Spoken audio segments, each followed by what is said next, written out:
Hi guys, today we're going to show you how to change units of measurements in Volvo XC40. As you can see, our speed is measured in kilometers per hour. Our temperature is measured in degrees Celsius.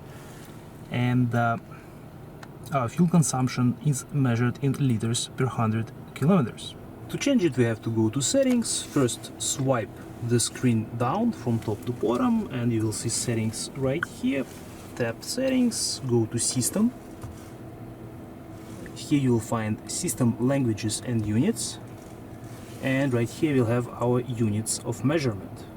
We have three different options: metric, imperial and US. Metric is the one that we are using right now in the vehicle. When I tap imperial, I'll show you what changes. Now kilometers changes to miles.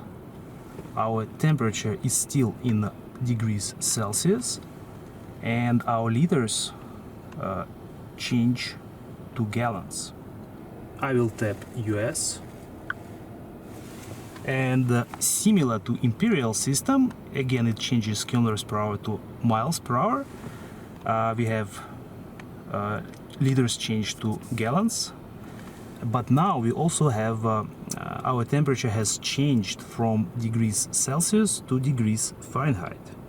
This can be useful in case if you travel to different countries. For example, if you travel from Canada to US and vice versa, you can quickly change your units of measurement using these settings. Thank you guys for watching. I hope this video was helpful. We'll see you in the next one.